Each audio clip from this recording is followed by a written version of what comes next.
அஸ்ஸலாமு நண்பர்களே. இந்தியாவில் இஸ்லாம் எப்ப வந்தது தெரியுமா?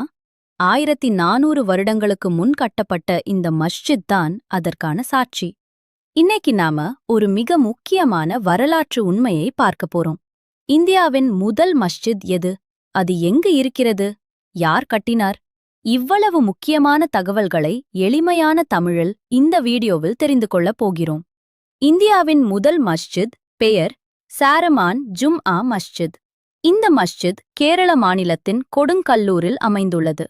வரலாற்று தகவல்களின்படி சுமார் 1400 வருடங்களுக்கு முன்பு இந்த மஸ்ஜித் இஸ்லாம் இந்தியாவுக்கு போர் மூலமாக வரவில்லை.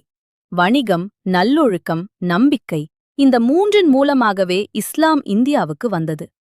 அரபு வணிகர்கள் பல நூற்றாண்டுகளாக இந்தியாவின் மேற்கு கடற்கரைக்கு வர்த்தகம் செய்து வந்தார்கள். இந்தியாவின் முதல் மஸ்ஜித் சேரமான் ஜும்ஆ மஸ்ஜித் இது அமைந்துள்ள இடம் கொடுங்கல்லூர், கேரளா. இந்த மஸ்ஜித் சுமார் 1400 வருடங்களுக்கு முன்பு கட்டப்பட்டது என்று வரலாற்றுப் பதிவுகள் கூறுகின்றன.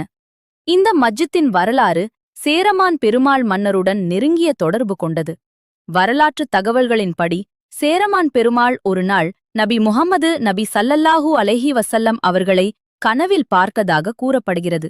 அதன் பிறகு உண்மையை அறிய அரபு தேசத்திற்குச் சென்று இஸ்லாமை ஏற்றுக்கொண்டதாக நம்பப்படுகிறது.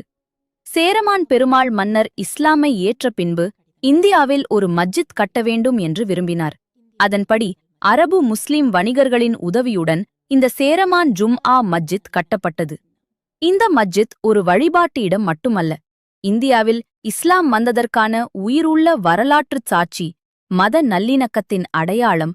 இன்று வரை இந்த மஸ்ஜித்தில் தொழுகை நடைபெற்று வருகிறது. இந்தியாவின் வரலாற்றில் இஸ்லாமுக்கு உள்ள இடத்தை புரிய வைக்கும் ஒரு முக்கிய சின்னம்தான் சேரமான் ஜும்ஆ மஸ்ஜித். இப்படியான உண்மையான வரலாற்று வீடியோக்களுக்கு சேனலை சப்ஸ்கிரைப் செய்யுங்கள். அல்லாஹ் நோஸ் பெஸ்ட்.